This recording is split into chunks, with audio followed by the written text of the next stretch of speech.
sure to log on each week on Wednesday at 7 p.m. to catch Speaking the Facts with Charlie and JR.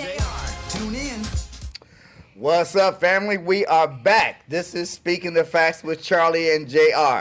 I am, of course, JR, and this is the part where I usually say that my daughter and lovely daughter and co-host is on the other side, but as you can see, she's not there. Not tonight. Charlie is taking the night off.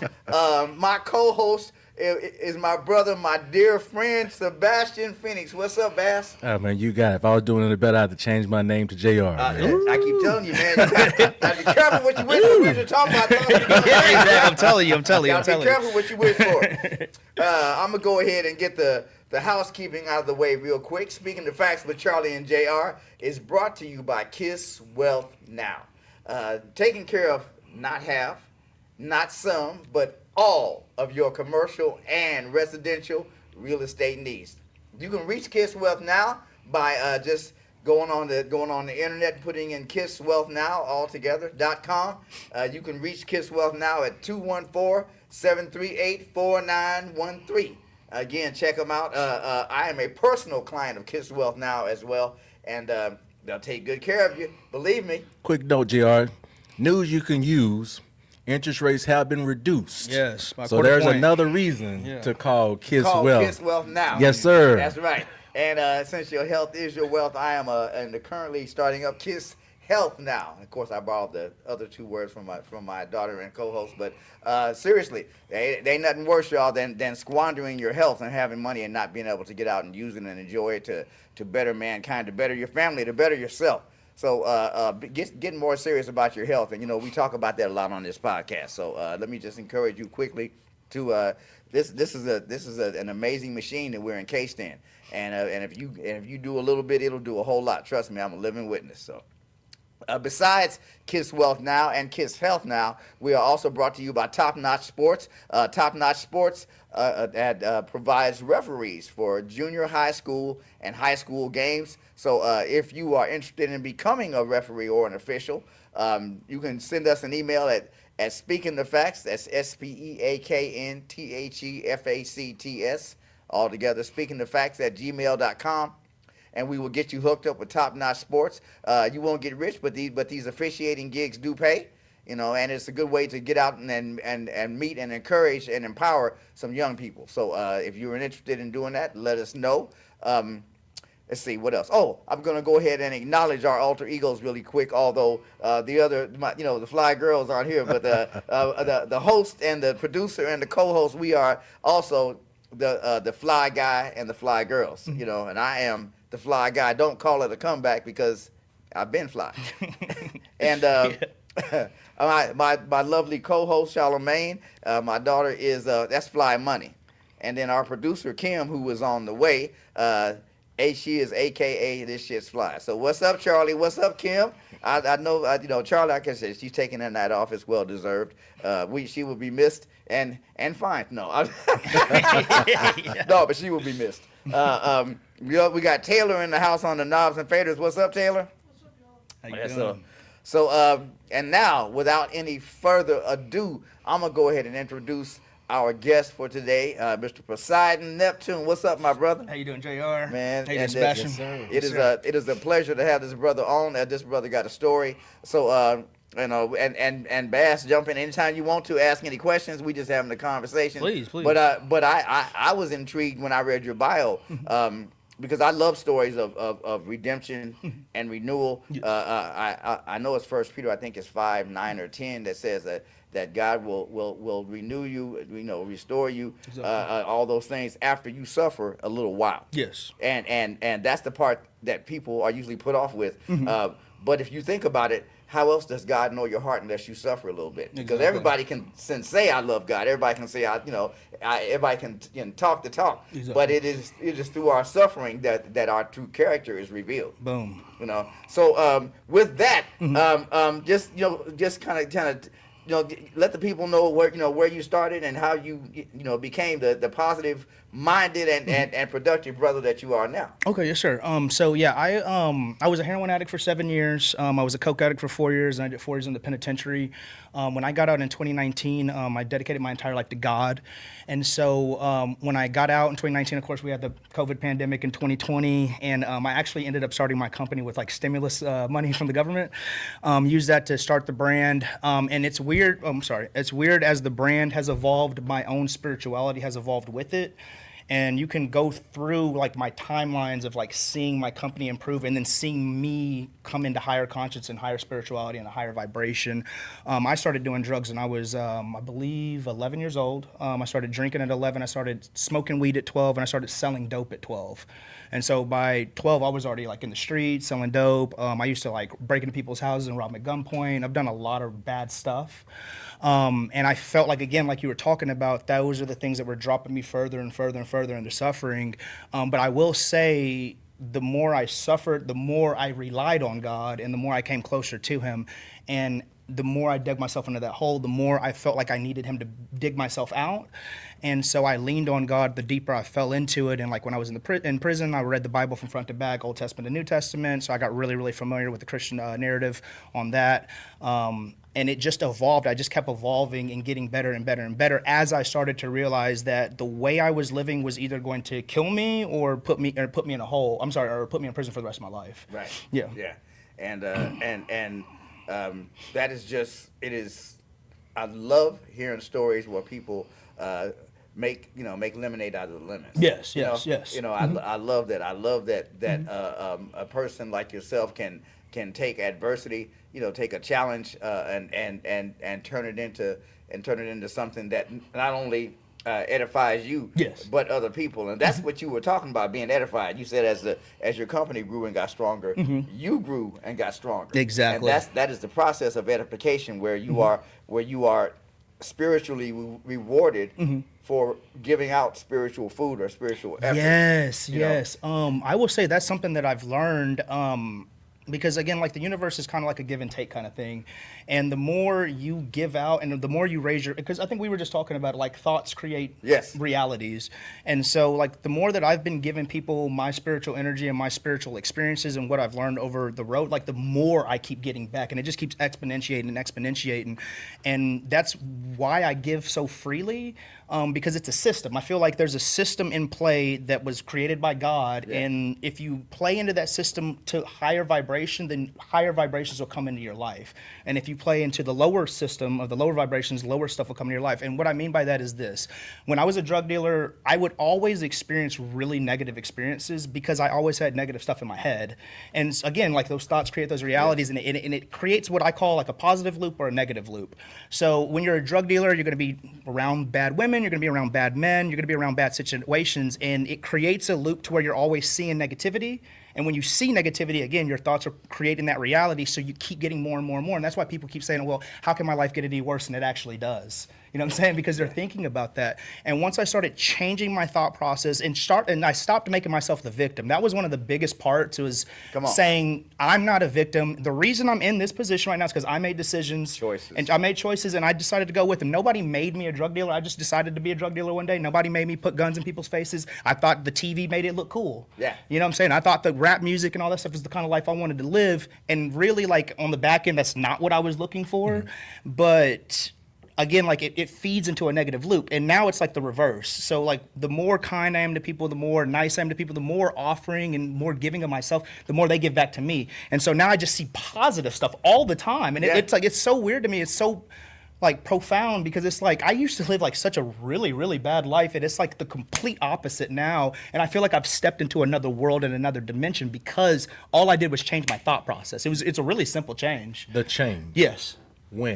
When did that? Okay, so yes, so the change happened literally, and I'm gonna tell you exactly, because people always ask me, why didn't you relapse the last time you got out of prison in 2019? Because I've been through 16 rehabs, I've been in 12 car accidents. I told you about the overdoses and all that stuff. So I've been through treatment centers. I've had times to get sober, and I just immediately I get out. 45 days later, I'd be hitting a pipe or hitting a needle again or something that would send me back down that dark road. What changed, and it was really weird. I still can't really answer that question clearly for everybody. As I was getting out, there was something that happened in my case to where I had to go back to the judge, and I was basically about to get resentenced again and have to go do more time. And the way the situation was ending up is my PO had sent like this 4-page letter to the judge saying bury him, basically. And the last time I had seen the judge and the DA, they had both told me if I ever see you again, we're starting at 10. And so, and my case carried 5 to 99, right? So I mean, like they could like easily throw even more years on top of that. And so I was literally, bro, I'm not gonna lie to you guys. I had a whole plan to run to Mexico and like join the cartel and all this stuff. And like I didn't know what to do. I was crying. Like I was just like losing myself because I was like, this is it. It's over. Like I had so many revocations. I had so many like stuff stacked against me for the court to throw me away and bury me. I was like, there's no way I'm about to beat this charge. And somehow the judge that said he was going to see me again got fired. The DA that said he was going to see me again got fired. And the dude that I got arrested with 10 years prior on the case ended up overdosing like 60 days before I got released. Wow. Yeah, and so like I was getting all these signals. Oh, and then the new DA ended up being friends with my lawyer in law school. Wow. And so I was like, wait a second, like there's a lot of stuff happening right now that's more than a coincidence. I don't even believe in coincidences anymore. I stopped believing in coincidence once I had my spiritual awakening. Right. But there was too many coincidences happening at once for me to believe that God wasn't intervening in my life. And based off of my past experiences and what I had already been through, I really did believe in that moment that if I decided to go back to that life, I would be dead and in jail for the rest of my life. I was not going to get any more chances. Right. And so it was like a light bulb went off. And I was just like, I'm not going to do drugs anymore. And it was just like that. I swear to God, I can't make it up. And I don't know why that light bulb never went off before. But again, that goes back to the suffering. Because maybe I just didn't fall far enough to where I'm like, okay, I'm done. This is enough. It's enough. And you hear about like in 12-step programs, you got to have like a spiritual awakening. Yeah. When I had my spiritual awakening, like, and this was all part of the same like experience, that's when the light bulb went off, and I was like, I'm not going to do this anymore. I'm just going to be a good person. And I'm dedicating my life to God. And once I said I was going to dedicate my life to God, I never went back. It's powerful. And I myself went through a 12-step program, and it is everyone has a point in their life that they won't go. Everyone has a bottom. Yeah, exactly. And you know now some people's bottoms might be 1 inch from where they were. Very different. Some people's bottoms might be 30,000 feet. Yeah, exactly. It might be at the bottom of the ocean. Exactly. But everybody has a bottom, and when you hit that bottom, you're either going to lay there or you're going to get up. And if you get up, it is because you have, as they say in those rooms, you've gotten sick and tired of being sick and tired. Yeah, exactly. You have reached a point where it's either death or renewal. Yeah, that's what it was. Yeah. And you said something interesting a minute ago about that your actions, choices. I've developed workshops and a lot of things are based off of that one word, choices. Yes. My nonprofit is called Choices Empowerment Outreach because every choice that we make, because we are free will beings. There is no other living creature that has the free will that humans have. Exactly. And so every choice we make, it is just like we are planting a seed in the spiritual garden. And we were talking off camera about a song that I love. It's Good Thoughts, Bad Thoughts by Funkadelic. If you ever get a chance to listen to it, listen to it. It's about 12 minutes and 20 seconds long. The first 6 minutes are just the most beautiful guitar waltz by Eddie Hazel you would ever want to hear. Eddie Hazel was Funkadelic's original guitarist, just a phenomenal guitar player. But the second 6 minutes is where the voice comes in. And I'll repeat what I had shared with you, how powerful Choices is. And the song is so deep that it really took me almost 20 years to understand it, really. But to really understand it. Yeah. But the line I shared with you, exactly. you said, it said, every thought felt as true or allowed to be accepted as true by the conscious mind takes root in your subconscious, blossoming sooner or later into an act that will bear its own fruit. Good thoughts bring forth good fruit. Bullshit thoughts rot your meat. Think right and you can fly. The kingdom of heaven is within. Free your mind and your ass will follow. So it is It is all about choice. Yeah. Our lives are about choice. Yeah. And the thing about choice is that it is based on the principle of harvest, right out of the Bible. If you put a seed in the ground, you're not going to get one piece of fruit or one anything. That choice is a seed, but it's going to bear at least 10 times. Exactly. At least 10 times what you put into the ground. Yeah. You know, so and that's what you were talking about, that cycle of that loop of doing the same things over and over again. And insanity can be defined as doing the same thing over and over again and expecting a different result. Yep. Exactly. You know? You're absolutely right. Right, Bess? Absolutely. So, share with us if you can. How did you manage not to give up or give in? Because as you guys both mentioned, choices. At some point, Of course. you made a choice. And how do you share how you made your choice with others? Because it is something that other men, young and old, need to be reminded. Yeah, That exactly. just because you start out bad Yeah, exactly. doesn't mean that that's your ending. Yes, exactly. Or even mothers out there that have young sons, because you yourself were a young son. you know, Yeah. so- My mom was always at the rehabs. My dad was always at the rehab, so she went through all that with me. And I want to make sure, just to clarify the question, are you asking me how I make my choices today, or how did I make my choices back then? Or I just want to make sure I understand the question. I'm looking at a little bit of both. I'm thinking about that young man whose mother is going to record this and ask them to look at it. Yeah. Okay. I'm thinking about them, and so I'm asking. In your case, when did you make that choice, or how was that choice to do better, to do different made, and how have you maintained? Okay, so the choice, again, the choice to change, to actually change, it was as I was getting out in 2019. This was November of 2019, and the pandemic hit in March of 2020. That was another thing that really made me mad too, because I got out of prison and then the world goes on lockdown. Right. I was so mad. I was so mad. Right. You got out of lockdown. Yeah, I just got out of lockdown and the whole world's locked down. I was so mad. I was so mad. As I started exploring spirituality, and what I did is when I got out, I said, okay, I'm going to start over from ground zero. The reason that I pray to the God I pray to today is because my mother gave me the religion. It's not because I chose it. Okay. The reason I'm in this religion is because my mom did it, and the reason she was in the religion is because her mother did it. So it was kind of like passed down, but it wasn't a conscious choice. It was just what we did.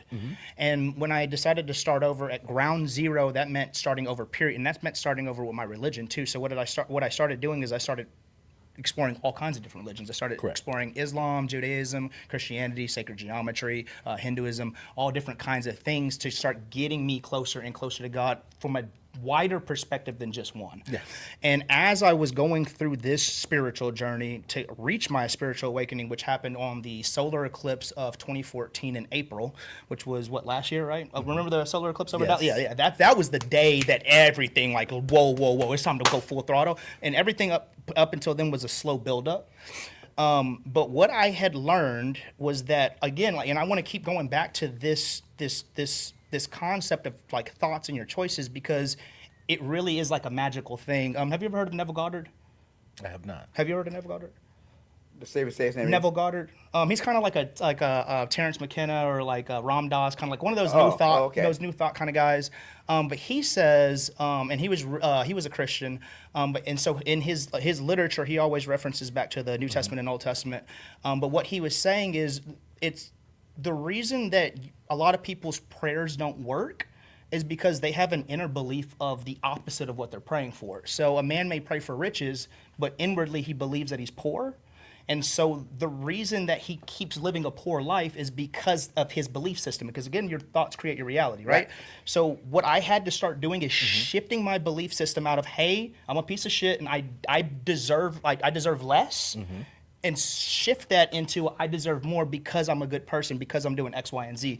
And the more I started choosing to think like that deliberately, because it's a conscious thought. A lot of people are on autopilot today. A lot of people are just habitual people, and they don't think what they're doing. They're just doing it because they've been doing it for 20 years, and they don't really recognize certain decisions and certain actions can damage their life.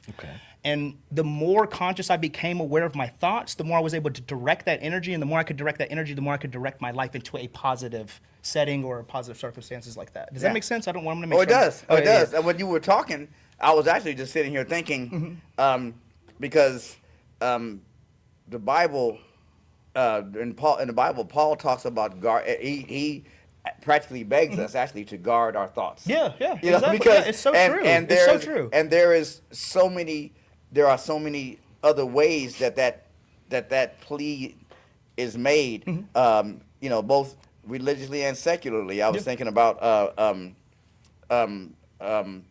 just, I mean, even just stuff like what's it Ford, the guy that created Henry Ford? Henry Yeah. Ford. Yeah. You know, he said whether you say you can or you say you can't, you're right either way. Yeah, that is so true. It's so true. Yeah. Like, and that's what I started figuring out. Yeah. That. So once, because we are spiritual beings, we're sentient beings. We're just, this is the car we get around in. You know, but once you start transmitting energy, you're going to draw that back. You're going to draw that same thing back to you. Boom. So it is essential. Like I said, there are so many different ways that point is made for us to guard our thoughts. Even that song I said earlier. Let's see. I'll say one more verse. It also says, "Be careful of the thought seeds you plant in the garden of your mind. Yeah. For seeds grow after their kind." You know, I'm telling you, dude. Like, you know, yes, like- so you know, it's really, the mind is such a powerful thing, and we use so little of it, but it is I've always believed it is our lack of faith that has caused us not to use more of our mental capacity. I just want to touch on that. Yeah. So I think that's another thing. Like when I was claiming to be a Christian, I wasn't really doing the dance. You know what I'm saying? Like, I wasn't really going to church. I wasn't really reading my Bible. I was just claiming to be it. I wasn't actually doing the stuff that it takes to actually be a good Christian or somebody that practices that faith. And like, I just forgot. You just said something. Let's see. Oh my God. Let's see. I'm sorry. I just was it Henry Ford or was it the? Oh no. The choices. So, that was the biggest thing for me, was thought energy and learning how to direct my thought energy. Because again, when you start having more faith in spirituality and you start understanding that there's a different type of system out there that you can tap into to get what you want, that really, really like motivates you and energizes you to keep doing it, because you start realizing, okay, wait a second, I don't got to do this, and I don't got to ask that person for permission to be great. I can be great if I want to, just by deciding I'm great. You see what I'm saying? Right. And like, once I figured that out, bro, my life exploded, because I really do believe that I'm great, and because I think I'm great, my life is great. Does that make sense? And it's really simple things, like just changing your attitude about yourself and just really loving yourself. So I used to hate myself. Like when I was a dope addict, I hated myself. I hated being around people. I didn't want people to like see me, because I knew I was a bad person. I knew I was doing wrong. Yeah. I knew I was doing wrong. And like, when you know you're doing wrong, again, it starts creating that negative loop where like like everything just doesn't flow right. Everything's like, there's resistance, right? And once I started loving myself, other people started loving me too. Does that make sense? Yeah. Because it's sending out that frequency like you're talking about with that thought energy, and they can sense the love. They can feel the vibration when they're around me. Oh, yeah. And it's just, again, it's by changing my thoughts, changing my processes, and changing my frequency. Bro, like if you met me then and now, it's like a night and day. It's like a completely different guy. And all I did was change my choices. Change your thoughts. That's it. Yeah, that's it. That's all I did. That's who I was thinking of. T. Harv Eker wrote a book called Secrets of a Millionaire Mind. It's a good read. I thought we were referring. But in it, he's got this formula. It says T to F to A equals results. And that, you know, and of course, all things are two-sided. Duality exists. When God existed alone. The first thing God created, whatever it was different than him, and duality was formed. But T. Harv Eker's, so in this formula, he says T is thoughts, F is feelings. The feelings too. A is actions, and then results. So positive thoughts generate positive feelings. Exactly. Which initiate positive action, which gives you a positive result, or at least a result that you can live with. Yep. You know, whereas negative thought generates negative feeling, generates negative action, generates negative result. Exactly. So again, it's just, there's so many different ways that same thing about guarding thoughts is said. Yeah, You know, exactly. from so many different different walks in life, so many different intellects. It is just so important for us to think. In fact, again, the Bible says that, to think on things that are not as though they are. Yeah. So so in other words, in order to have faith that your life is great, you have to see it. Yeah. And speak on it. Don't and the worst thing we can do is speak negativity. Yeah, I'm telling into you. our lives. Yeah. I know I've grown from that. Have you wrestled with that, Bass? That just speaking negativity over yourself, or Well, one of the things that I'm gathering from both of you guys is the mindset. Yes. I'm so used to hearing people saying they're depressed, but what they're not saying is they're not thinking the mindset. Yes. And I'm so telling you, that though you think negative, your results are likely going to be negative. Negative, yeah. Yeah. Though you think positive. Yeah. I mean, this is what you guys are. I'm gathered from you guys. Yeah. It starts here in my mind. Yeah, Yeah. exactly. Yeah, exactly. So Sebastian, I wanted to touch base on that. So before my awakening, before I got out of prison in 2019, I was diagnosed bipolar, insomnia, a sex addict. I had eczema. What else did they give me? Adderall, like ADHD. So I had all these pills I was taking. I had all these skin conditions. And the more pills they gave me, the more crazier I thought I was, and the more pills they'd give me. So it was almost like this continuous That loop loop of again. like, oh, there's something wrong with you. Is there something wrong with me? Well, they say there's something wrong with me, even though I don't think there is, but everybody else seems to think there's something wrong with me, so maybe there is. And you start buying into that narrative of there's something wrong with me. You know what I'm saying? And then again, you start asking for more pills and stuff because it's like, well, I don't feel good that everybody thinks that there's something wrong with me, so I need something to numb that. And then that starts reinforcing that idea that Right. I'm crazy That I'm because I got to crazy. take all these pills now. I'm crazy, or I'm sick and I'll never be well. or- Yes, Yeah. yes, dude, and it's crazy, and like these people are profiting off of this stuff too. Like, Oh, they are. yeah, Big time. yeah, Big time. When yeah. you see, and I am living proof that it's a lie. Yeah, it's a But lie. when- It's a but when you lie. see It's these a people lie. in these It's a commercials lie. That the 60, 65 years olds, they're like, well, I know I need this medicine, so I may as well just go ahead and get it now. And you guys have heard me say this before, but as I sit here, I'm 68. I'm not on any medicine of any kind, none. Now I do take vitamins. I eat. I attempt to give this machine, this car, the fuel that it needs, and that's important because. A lot of us take better care of the cars we drive than the That's one so true. than the one we're walking around in. That's so true. And would you give your car whipped cream? Hey, that's a good analogy right there. Would you give your car would you supersize the fries for your car? That's a good analogy, yeah. Yeah, you know what I'm saying? So figure out. And part of this journey for all of us is unique. Yeah. Some of the things I might be allergic to, you're not. Some of the, or any of that. But that's why it's imperative for us to spend time with ourselves. And as bad as a part of your journey seems, you got time to when you were incarcerated, you got time to spend time with you. Yes. And that is priceless. It is just being Yeah. able to sit down and spend time with you Yeah. and block out the noise where you can listen to what this body's asking you to do. Listen to what it's asking you to eat to Yeah. feed it. Yeah. Listen to how it's asking you to carry yourself, how it is, Yeah.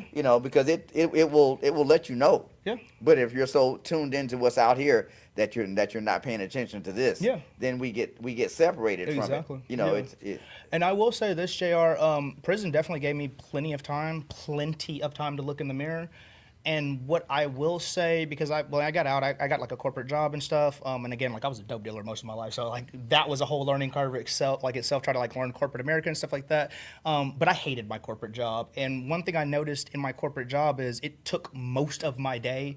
And by the time I got home, I had zero energy. And I think most people are dealing with that to where they wake up at 4 or 5 a.m. You know what I'm saying? Yeah, you know what I'm saying? You got to spend an hour on breakfast. You got to spend an hour on getting ready. By the time you get to work, you've already been up for 4 or 5 hours just trying to get ready for work. Then you got an 8-hour shift. Then you got to spend an hour or two, get back home, make dinner. By the time you have time to look in the mirror, you don't have the energy to do it.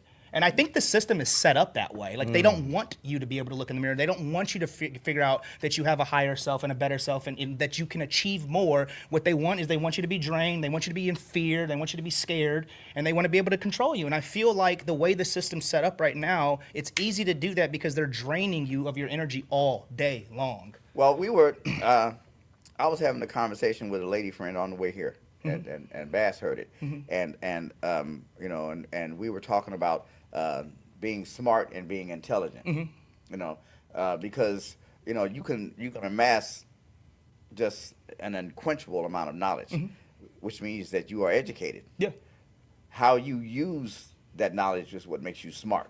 That's true. And so if I'm amassing education about health, but then I go home and I eat all this junk, or if I'm amassing education about finance, but then I go out and buy something I can't afford. Yeah. You know what I'm saying? Or so true. Yeah, you know what I'm saying? So we and even the parochial education system that we have in this country, and there are, you know, the number of lawsuits that we have are proof that you can get a doctorate, you can get to the highest form of parochial education in this country, and all that means is that you were able to assimilate yourself to that regiment for that long. That's it. Yeah, It that's doesn't all mean it that means. you're good at anything. Yeah, It doesn't mean it. You know what I'm saying? It really doesn't. Yes. So that's so true. And if it did, then there wouldn't be bad doctors. There wouldn't be bad exactly, lawyers. There exactly, wouldn't be. You know what I'm saying? The education doesn't make you smart. It means that you have amassed information. Yeah.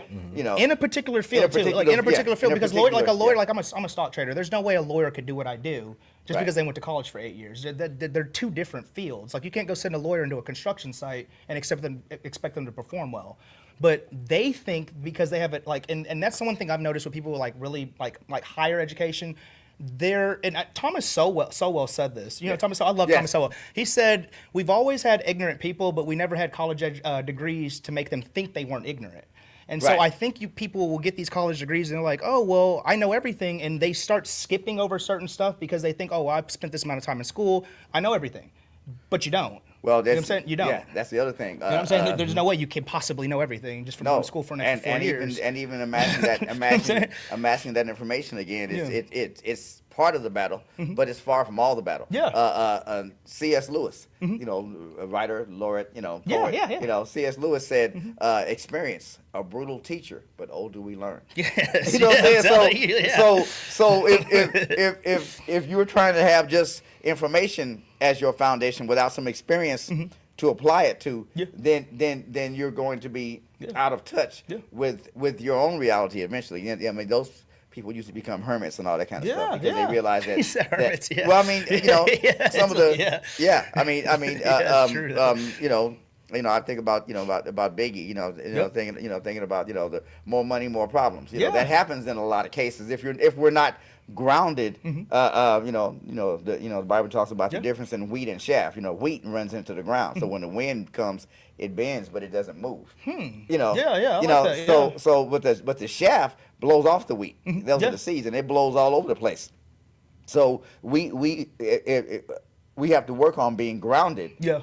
You know, so that we know who we are and at least have a picture of what we want to be. Yeah, so that you can focus that picture, you know, and then become that. You know. Exactly. Yeah. Exactly. And I will. Were you gonna say something? I was about to ask you, how are you using this wealth of knowledge, experience, to help others? Okay, perfect. That's a great question. I'm glad you asked that because I was just talking to you about that a little bit second ago. So what I'm trying to do and the way I'm trying to market myself now, based on the experiences that I've had, I want to start a YouTube channel where I'm a spiritual guide for others and I can talk about these things, like stuff that I've experienced and stuff that I've experienced positively and give that wealth of knowledge to other people for free. So my plan is to have my YouTube channel up there for free, not have any products for sale or anything like that. That way all of that is like me giving back, and then my clothes are for sale. So though I want to have both of those entities separate, but they're both based on God. It's both based on spirituality. But I want my YouTube channel to be me giving, like you said, like my wealth of knowledge and my experiences to others for free, and trying to help inspire them to go on their own spiritual journeys like I went. That's what I want to do, and that's what I'm already doing. I've already got like videographers filming it and stuff like that. I'm going to be launching it very soon. That's why I was asking you all those questions. Not a problem. This is some of your clothing. Please, yes, please. So I want to. Now there's 3 cameras out here, so I'm looking at them. But So this is the okay, this is the front, okay, and then the back is chilling. Yes. So this is my Poseidon Neptune shirt. I actually made this shirt in my honor. Again, my name is Poseidon Neptune. That is a real legal name that is on my license. You can see that is confirmed by both of them. Yes. And on the front of this shirt, you'll see Poseidon with blue Neptune on the front of that. I've made this shirt in my honor because as I was going through my spiritual awakening, of course I wasn't born Poseidon Neptune, but I wanted to change my frequency as I was going through my awakening. So so I legally changed my name to Poseidon Neptune to represent my frequency, and I'm a Pisces, so I'm a water sign, and Neptune is my ruling planet. So Neptune, Pisces, all of that fit into that name, and I'm into like Greek mythology and Roman mythology, Egyptian, all of that, Mesopotamian, and all that stuff.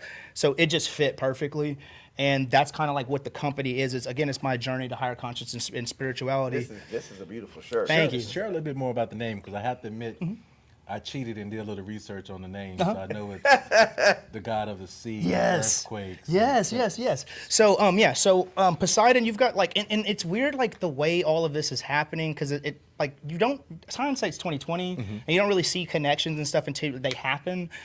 So I'm like, I've always been into Greek mythology my entire life. And so I never knew that I was going to end up like practicing this stuff in my spirituality ever, but that's just how it ended up.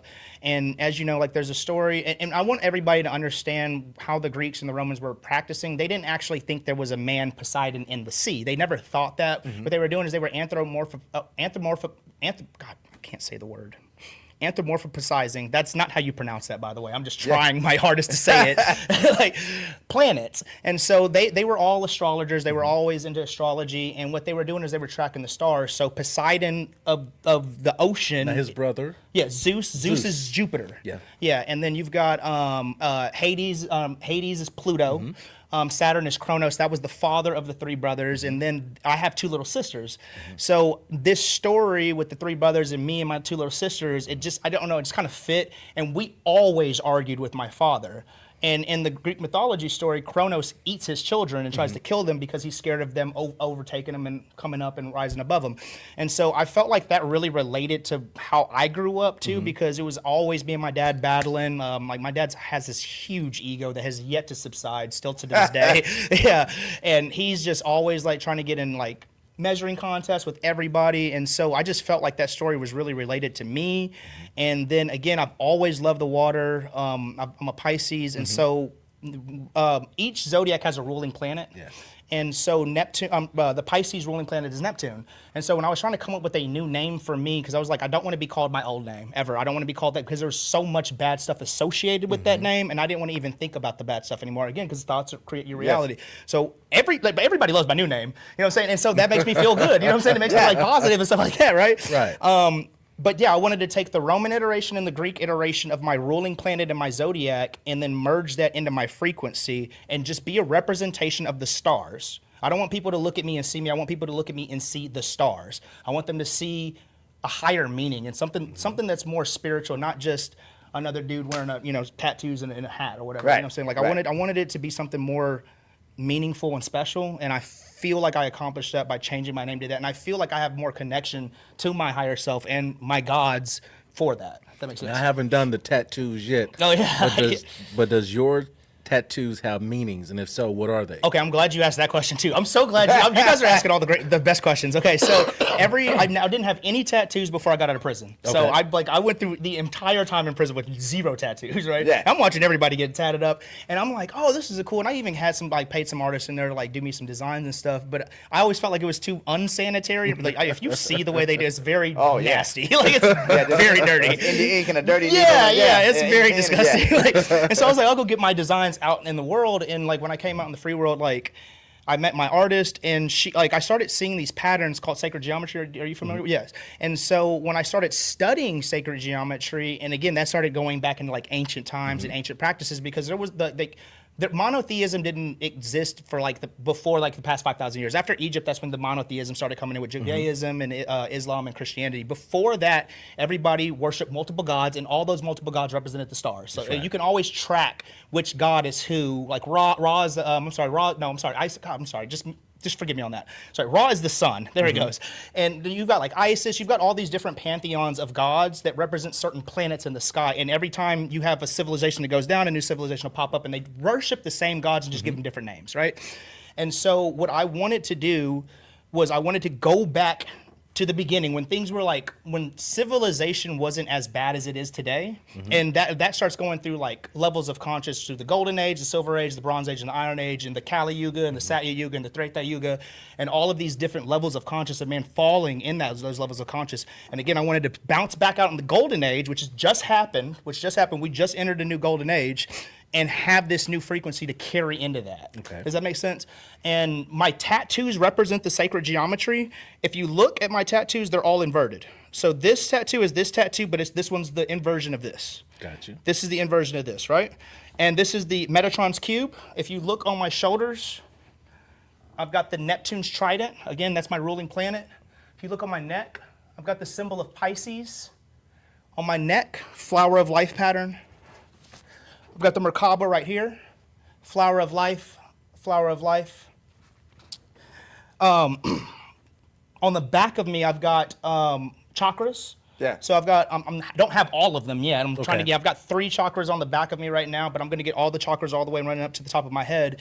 But I don't have any ink on me right now that does not represent God. Gotcha. Everything represents God, and my entire life is about God. I've given my entire life, my entire soul, my entire mission is to serve Him and to give Him everything I got, including my skin. Until the YouTube channel comes up, how can our viewers and listeners find you? Oh, please, yeah. So I've got my TikTok. My TikTok's a little bit. I'm still working on trying to. Cause I'm a little bit old. You know what I'm saying? I'm not like the youngsters. So I'm still trying to figure. I'm still trying to figure out TikTok. But I've got Instagram.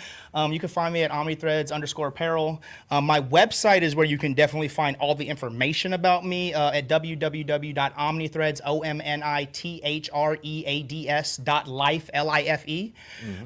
And they can always find me there. My website's always going to be running. My Instagram will be running. I do have a personal Instagram. It's Poseidon of Neptune, but I'm never on it. I just show women that when I'm trying to like get a girl or something. Like, hey, here's my personal. You know what I'm saying? Like, that's what that one's for. You know what I'm saying?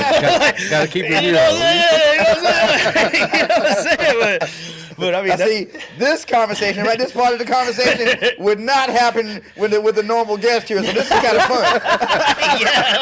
With the normal host here, I mean. But this is kind of fun.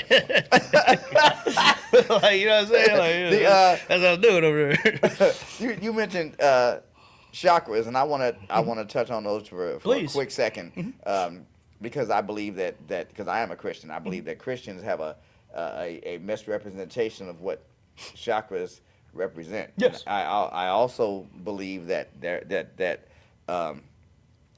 all knowledge, well, the Bible says all knowledge comes from God. So how that knowledge is transformed or whatever into different cultures or whatever doesn't make.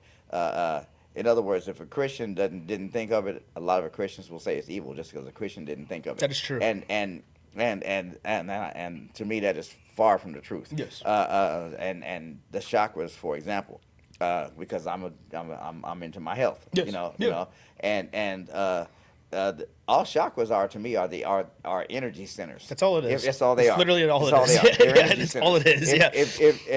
If electricity wouldn't work like it does if it didn't go through a transformer to boost that energy ever so often. Okay. You wouldn't be able to ride an electric train if there wasn't a transformer to boost that energy down that track. All It right. would literally die. It would stop if it didn't hit an energy center to boost that signal. Yeah. That's all the chakras are. Is they are energy centers that allow the energy to travel through your body as proficiently as it was meant to. Yeah, exactly. You know, so me working on opening those chakras and you know meditating and the things that I do in the morning is besides God's grace is the you know God's grace being first. But after that, you know, the things that I do are ways that I keep this body stays energized. Yeah. You know, it is amazing what you if you will get into this and let go of so much of this and get into this. Exactly. What you will find. The left side of my body, I mean, it was there. I could touch it, but from the inside out, I couldn't really feel it and didn't realize it until 2 or 3 years ago, that one side of my body was really not functioning, and if you think about it, if you think about a building, I mean, even a building that is just straight up and down. Yeah, exactly. You know, if you hit on a steel beam within that building, it's going to transmit energy, but that energy is not going to go straight up and down. The energy that travels through our body doesn't go straight up and down. Yeah. It travels like a snake. Yeah. You know, and that is why it just feels good. If you sit there and do this, you know, your back starts to loosen up. Yeah. You know, and all, you know, you start to feel better because you're allowing that energy to travel through your body. Yeah. But because our energy doesn't just travel straight up and down, because none of us are built straight up and down. Yeah. Our arms aren't exactly the same length. Our legs aren't exactly the same. You know, none of us are straight up and down. So the dancing is good for you. Oh, very good. But just entertaining some things that'll help make the body feel good, so that you have the energy to be excited about your life. Yeah. That's the other thing, you know, because I know when I was just like you, when I was, you know, hitting that crack pipe or whatever, I didn't want to look in the mirror. I didn't want people to see me. You know, I hated myself. Yeah. I didn't want to admit that I hated myself, but I did. Yeah, exactly. Yeah, You know, me too. And so getting to that point where, and I remember my bottom very clearly. I remember being on my knees in this hallway, you know, crying, Yeah. asking God what to do. Yeah. And everybody's response is different. Yeah. For me, you know, God told me to sing, and when it said, I was like, let me make sure this thing is working, because I don't understand the answer. You know, but doing, you know, starting to sing every day, just like he said, something interesting happened. Because the voice is a muscle. Yeah. Voice box is a muscle. Yeah. So it said, well, if you want me to work, I need this muscle to work. And then when that muscle kicked in, it said, well, if you want me to work, this one needs to work. Exactly. And it started this, you know, the thigh bone's connected to the knee bone kind of thing. You know, that song they used to sing us to us in grade school. Exactly. But really, it started opening up parts of my body that I could feel from not just from the outside in, but from the inside out, where I could feel the energy moving through my body just because I sang as God told me to. And it is we're supposed to be able to do so much, and if we just, like I said, take a little time to do what you have done, to tune into this and not be so quick to latch on to what's out here. Yeah, exactly. You know, this brother right here has made an amazing journey, you know, the health wise. Yeah. You know, he's been a guest on the show as well, so he's familiar. Nice. And you know, we talked about that. Well, you tell him really briefly the health scare you had, because I went to a doctor and just a regular routine, and my blood pressure was so high that they wouldn't leave. They didn't want me to leave. They wanted to call the paramedics. Oh, wow. And I told them, no, I drove here. I'm driving myself. So I literally drove myself to ER. Oh, wow. And they were like, did you walk in here? How did you get in here? Because the blood pressure was just that elevated. But as a result of that, I hit my point. Yeah, I'm telling you. I made a choice, and I went from 333 pounds to 260 pounds. Dude, congrats. And still improving. Bro. And then I had my first grandbaby, who was a newborn, and she wasn't going to get out of the hospital until she gained weight. And I made an agreement with her. If you do your part and gain weight to get out of here, I'm going to do my part to lose weight and never get back in here. That is so cute, And dude. Nice. So yes, I definitely can comprehend. Yeah. And I'm so excited of the journey that you've taken thus far. Thank you so much, man. And I believe that if you continue on the road that you're on, there's no limits. Thank you. I appreciate you, bro. Thank you, man. Thank you guys so much. Yeah. It is, unfortunately, the clock on the wall says we don't have to go home, but we do have to get that out of here. You know, but once again, let me say hello to my co-host and daughter, Charlamagne. I know you're watching. Hey, Charlie. Say hello to Kim. Miss you know, Kim. I want to just thank y'all for hanging with us. Thank you, Facebook family. Thank y'all for hanging with us. Thank y'all for making this podcast live and breathe as it does. We will be back next Wednesday. Same facts time, same facts channel. Thank you. Yes, sir. And until then, And you mentioned this earlier, but we close this show every week the same way. Love yourself. Yes. Because if you do, it'll be easier to love somebody else. Yes, I'm telling You know. you. Thank you, brother. guys. Thank you. Thank you, guys. And we'll see Thank y'all you, next guys. week. Take care. Thank you. Appreciate y'all. God bless y'all.